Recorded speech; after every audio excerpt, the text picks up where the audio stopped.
So, Johnny Tudor, I think the first thing people are going to want to know on this podcast, where's the picture behind you? What's going on? Oh, I had to take the picture down because I was doing an audition this morning. Right. And when you do these Zoom auditions, they like a plain background, see? Right. They don't want to be anything to distract them.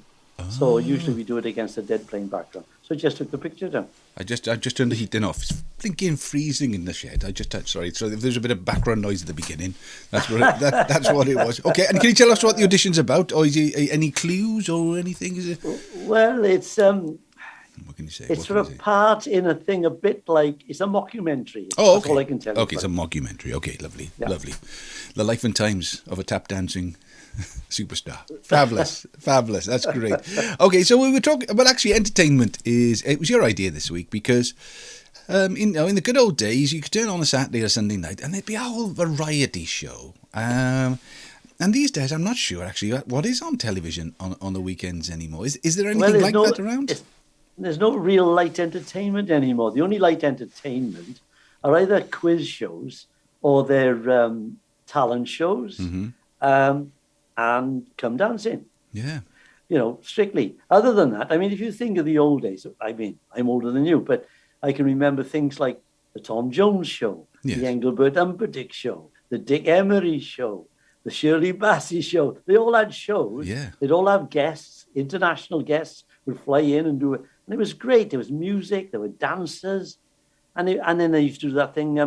What was the thing they did on Seaside Special they used to do? Yes. Remember that one? Yes. Yeah. And there's none anymore, and I don't understand it. First of all, I don't think there's any studios anymore because all those things were studio based. Mm-hmm. Most things are done outside now. If you do a drama and it's in a house, it's in somebody's proper house, Yeah. not in a set. Yes. See, you take the old BBC in Cardiff. They've just pulled down this magnificent studio, Yeah. which was up in Llandaf, where I recorded loads of stuff.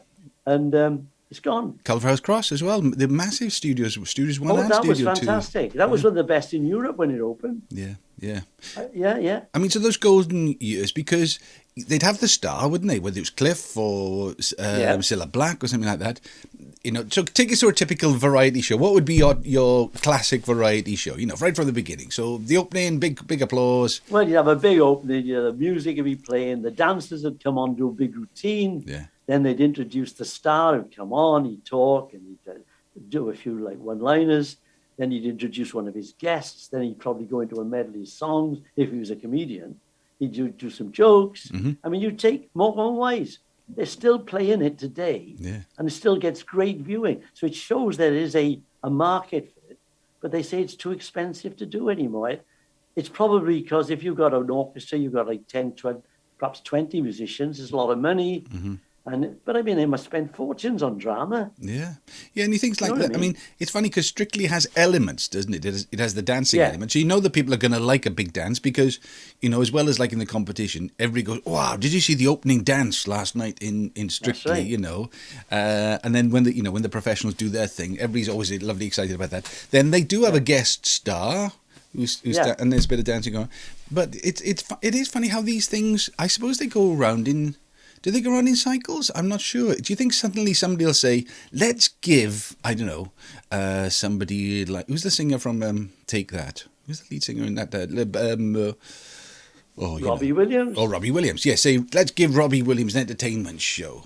He'd be good at that, wouldn't he? Because he could do the gags. He's a funny sort of guy. He could do duets with people. Introduce a girl singer. They do a duet. Yeah, probably dance. I mean, it's nice entertainment, and I think people would like it. I was listening to him on the radio in the afternoon. Steve Wright. Steve Wright, yeah. And he was saying the same thing. He said, "Do you remember all the big American shows we used to get? Yeah. We'd have the Andy Williams show every Monday night, wasn't it? Hey, where about the cookies? There was the cookies. We don't know about the cookies. Very interesting. And then Goldie Hawn. They used to have all the big. That was the Rhoda other Rhoda Martin's laughing, wasn't it? Very interesting, but stupid. No, they were good shows. I mean, and I don't know if they went out of style or people just thought we won't do this anymore. It's too expensive. I remember once reading about Lou Grade, Lou and Leslie Grade. Yeah. They were the big moguls in TV back in the 60s and 70s.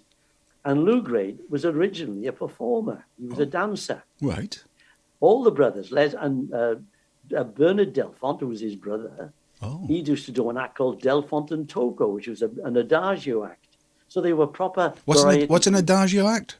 Well, there's always an adagio act in the old days. It was a man and a woman, and they did balletic kind of movements, and he would throw her about. And if you think of somebody like Juliet Prowse, the dancer, Juliet Prowse, she used to do it. Right. I'll read it here. Adagio is a performance of partner and acrobalance poses, associated movement that involve a pair of performers performed in professional circuses and dance disciplines. It's like an acrobatic dance with two people. Yeah, yeah. And anyway, going back to Bernard Delfont, he did one. It was called Delfont and Togo. So these people were brought up in show business, as it was in the old days. Mm-hmm. So when Lou Grade would work out the routine for the night, he used to do the programs. So he said, I would always have a good balance. I'd have a quiz followed by, say, a music act. And then I'd have a play. And then he said, I'd have something. But he said, no, you'll see 3 plays one after the other, or 3 quizzes straight up. They don't do a balance.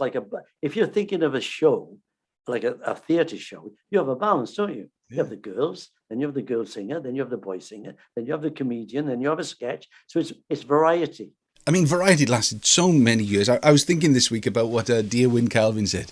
You know, radio filled the theatres and television emptied them. As you say, they originally took those formats and put them onto TV. Maybe people get tired. But actually, if you don't have it for a while, people actually then suddenly become, ready for it again. I think, a lot of the stuff on these phones are people doing unusual acts, aren't they? Have you seen quite a lot of those unusual acts? They're like 2 or 3 minutes. You go, wow, that's amazing. That's amazing. And if you go on YouTube, there's so much stuff, of all the old performers like your Sammy Davis Jr. and all these people and, Gene Kelly. They're all on YouTube. And it's such great entertainment. But I suppose if it is expensive, but they spend fortunes on dramas. They do. I mean, some of these quiz shows have got enormous prizes, haven't they? But the thing is, did you ever see The Wall? Yes, I've seen it a couple of times. The Wall with Danny Dyer. Dyer. Let's have it. Drop that ball, Because I think, and don't sue me if I'm wrong, but I think they make it in somewhere like Poland or Czechoslovakia, right? And they make that set. And then they have teams of people coming in from different parts of the world to record their bunch of programs. Version. So they only build the set once and all the mechanics and all of that. And they just change the presenter, change the acts, they fly them in, all the different people, and then they do the show. And it's cost effective, isn't it? Cost effective, I suppose. That's right. I remember my old pal, Ted Rogers. Remember him? 3-2-1? 3-2-1, yeah. 3-2-1. Well, that was originally Uno, Dos, Tres. It was a Spanish quiz show. Right. And somebody brought it over and asked Ted to do it. He did it for 10 years. Goodness me. And he had something like 14 million viewers or something. I mean, it was crazy. Yeah.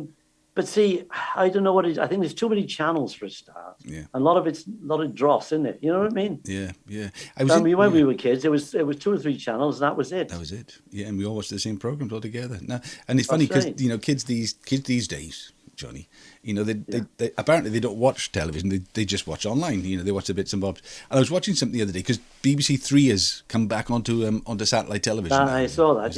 Yeah. And then they were interviewing these kids saying, "Do you watch television?" "No, I don't watch television." And they're saying, "Well, do you watch Gavin and Stacey?" "Oh yeah, I watch Gavin and Stacey." "And then do you watch this?"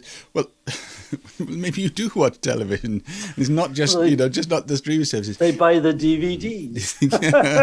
And there was another interesting chat about television this week. Was talking about the Grade family. It was Michael Grade. I think he's nephew of the big Grade, isn't he? I think he is the son of Leslie Grade. Leslie Grade, right. And there was Lou Grade was his uncle, and Bernard Delfont was his other uncle. Yeah. And I remember when I was signed to London Management, which was their agency. Right. I remember going into Billy Marsh's office, who was one of the bosses. Yeah. Lou sitting in the corner, was this little ginger-headed kid.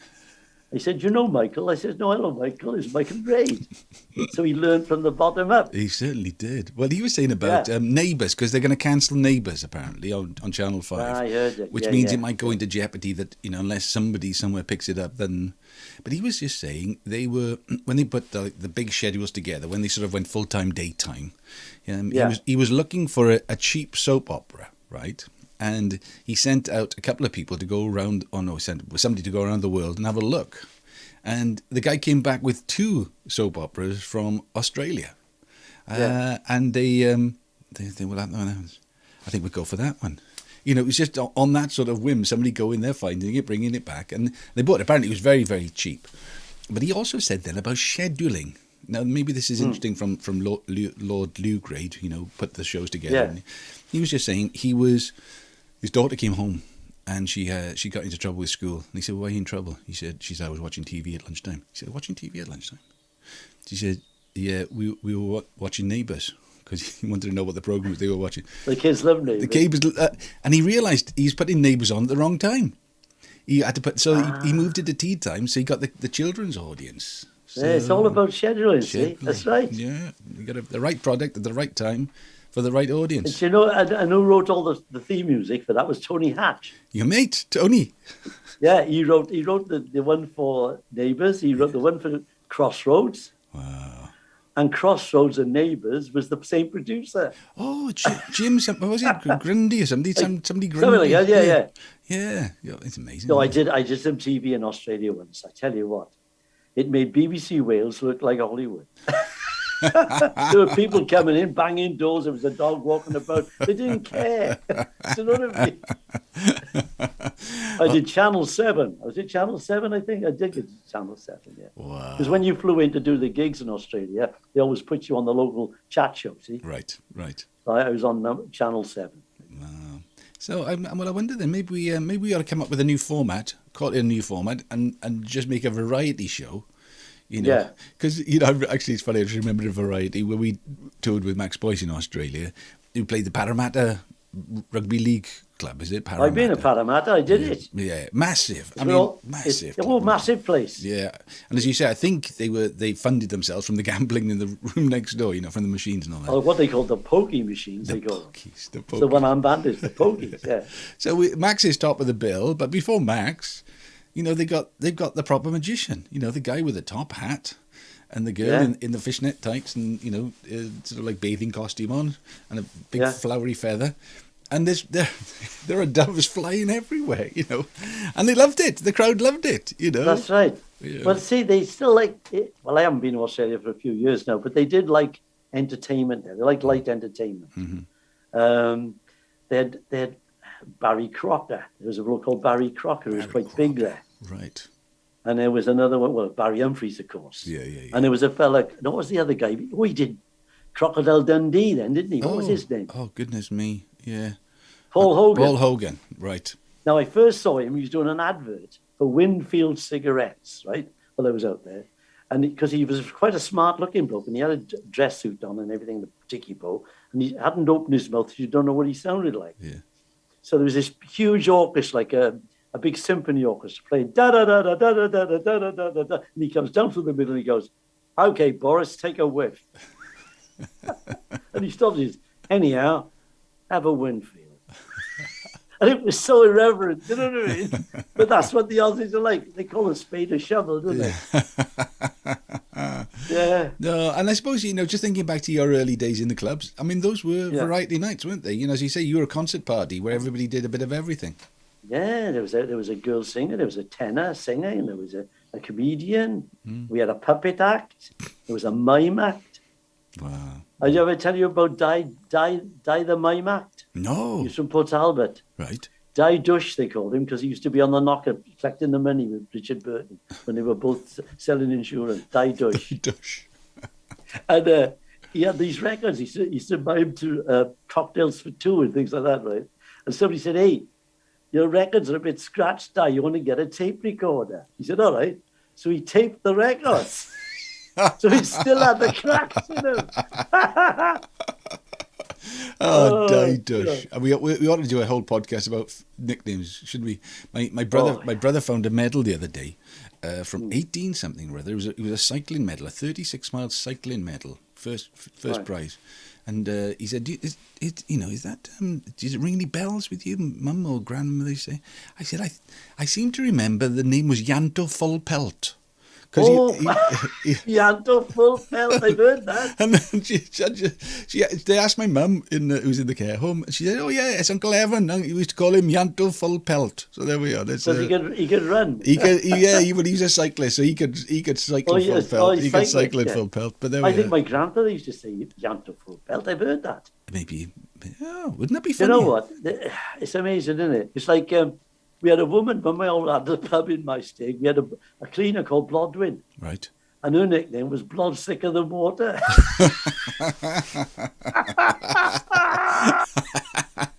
And then the bloke who owned the cinema was called the Abominable Showman.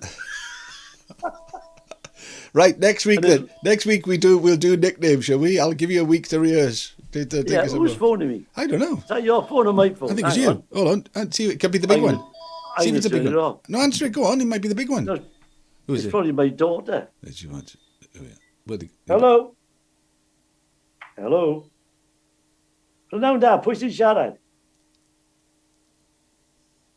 Oh, it's the Irishman. Can I call you back? I'm on a podcast. You only want to tell me how much you beat the life out of us in rugby. I know you.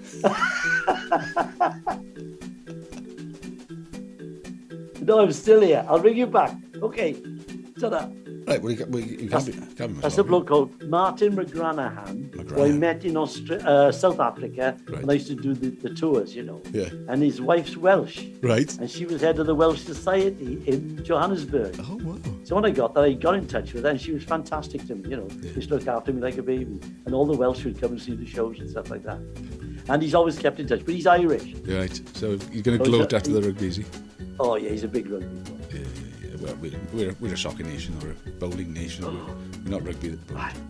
That's it. Brilliant. What were we talking about? Next week, nicknames. Next week, nicknames. Oh, nicknames. So we got loads of them. Yeah. Your neck. We'll do that. I'll give you a week to prepare in that case. All right, then. I got loads.